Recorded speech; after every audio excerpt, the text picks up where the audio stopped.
Ya pemirsa, kembali bersama saya di Mimbar Akademik. Baik Bu Ima, tadi kita membahas tentang pendidikan karakter Bu. Dan ada Bu, output yang diharapkan dari pemerintah sendiri terkait dengan penanaman nilai-nilai pendidikan karakter ini Bu. Yang pertama itu ada religius, nah mungkin bisa dijelaskan. Ya, baik, jadi memang ada 5 ya. Yang pertama adalah religius. Kalau kita mengenal kata-kata religius ini ya memang kita perlu diperkenalkan dengan yang namanya agama gitu ya.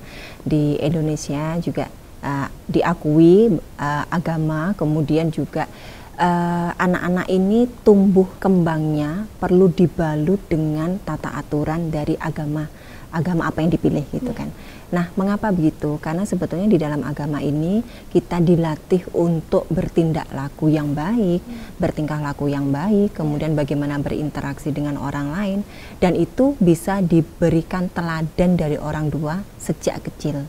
Karena nanti anak ini besar sebagai mahasiswa, nanti juga bekerja, menikah dan punya anak lagi, sehingga dari sisi religius ini diperkenalkannya sisi-sisi agama sejak mereka masih di dalam kandungan.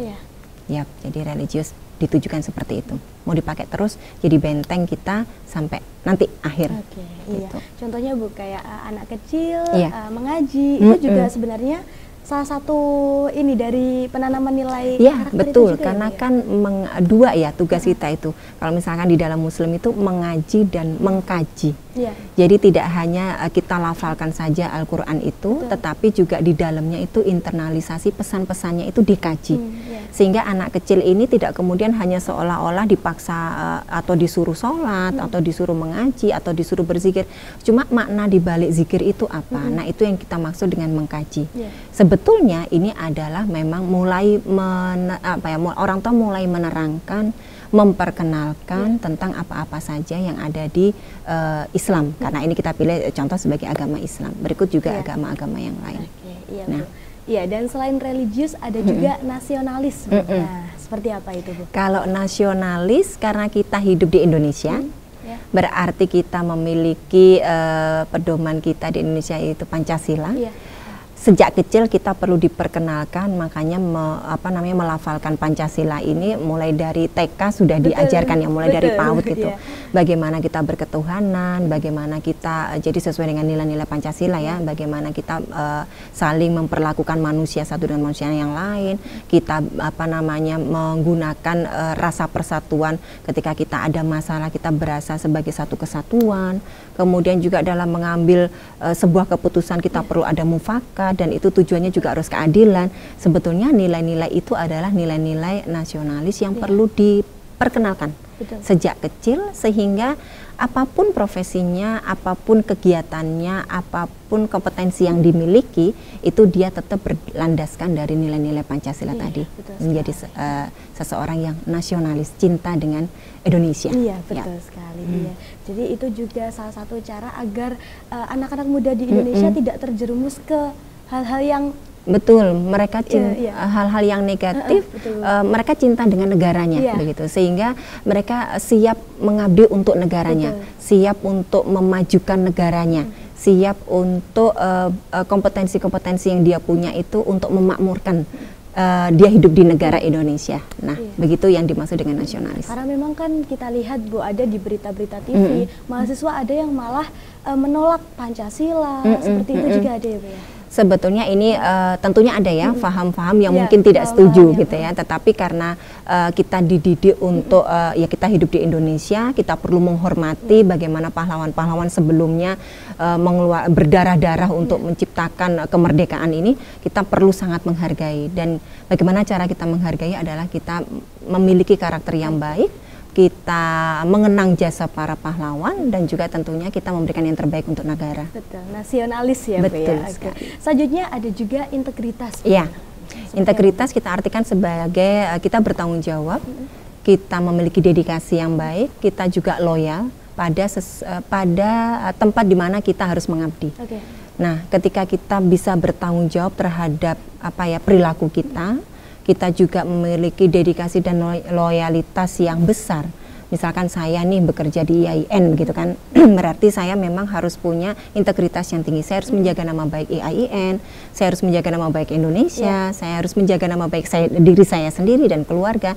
Jadi sifat-sifat seperti itu yang diharapkan nilai integritas ada di setiap individu. Begitu.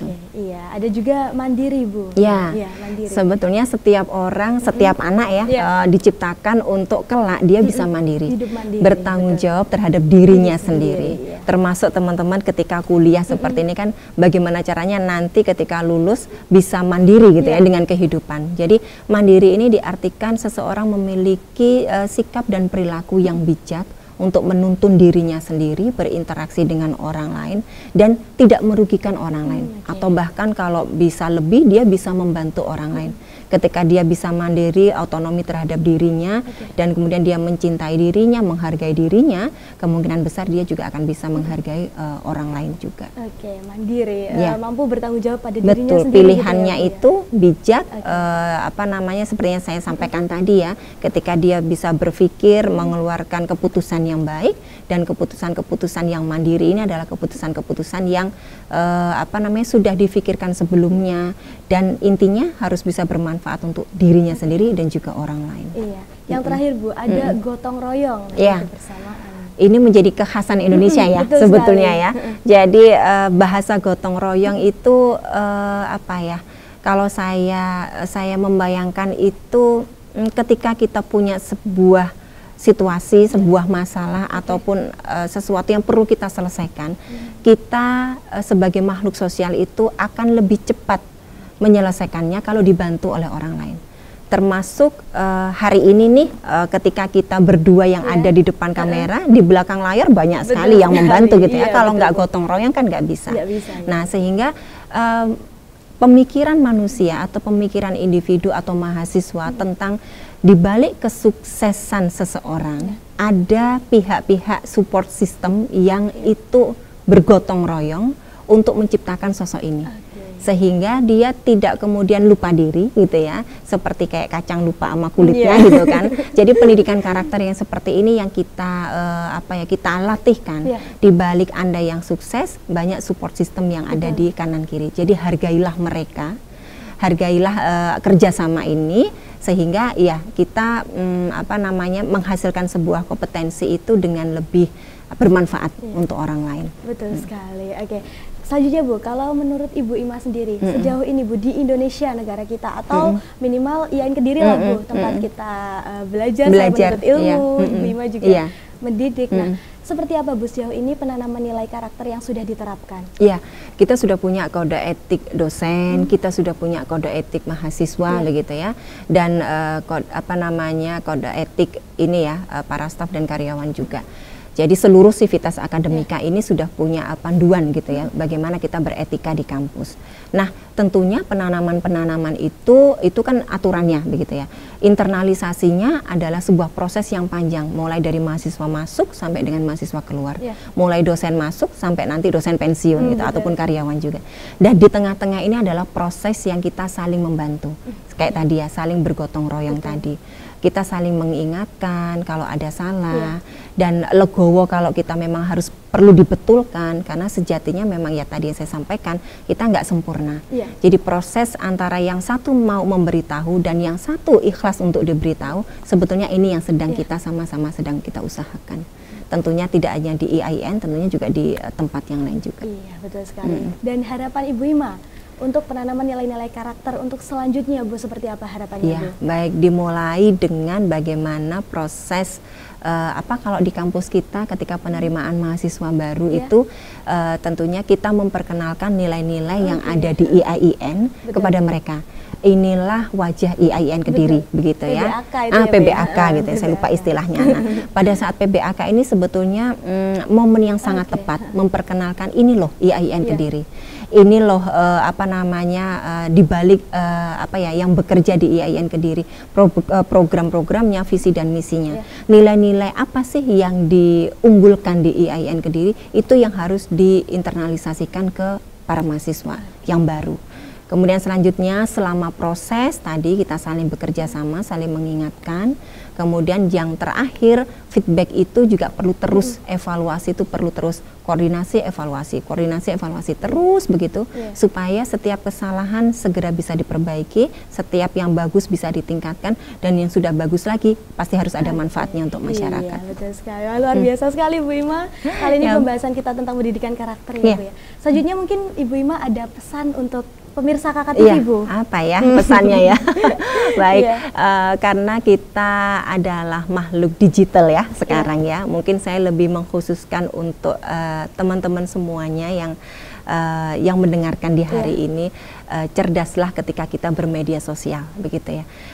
Pikirlah dalam jangka panjang apa yang akan Anda unggah, apa yang akan Anda tulis, dan kemudian feedback apa yang akan Anda berikan pada seseorang yang sedang mengupload atau mengunggah sesuatu. Karena sejatinya apa yang kita tulis itu mencerminkan apa yang kita pikirkan, dan apa yang kita pikirkan itu sebetulnya mencerminkan apa karakter kita. Begitu saja, terima kasih. Oke, luar biasa sekali. Baik pemirsa, saya akan memberi sedikit kesimpulan tentang bahasan kita kali ini tentang pendidikan karakter, bahwa memang penanaman nilai-nilai karakter ini sangat penting, begitu ya Bu ya. Ditanamkan mulai dari keluarga ataupun di sekolah. Nah, kita juga bisa menyebarkan nilai-nilai karakter ke orang-orang di sekitar kita. Yang mana pendidikan karakter atau nilai-nilai karakter itu akan sangat bermanfaat kalau tidak hari ini mungkin esok di masa depan. Begitu Bu Ima betul ya. Sekali, Oke, Bu Ima, terima kasih sekali hari ini. Sama-sama, saya juga terima kasih sudah dipercaya dan diundang. Sukses selalu Ibu. Terima kasih, amin, insya Allah. Dan pemirsa, saya Tri Intan bersama segenap kru yang bertugas harus pamit undur diri. Terima kasih pemirsa sudah menyaksikan Mimbar Akademik kali ini. Jangan lupa untuk tetap saksikan Kakak TV, TV Kampus IAIN Kediri. Wassalamualaikum warahmatullahi wabarakatuh.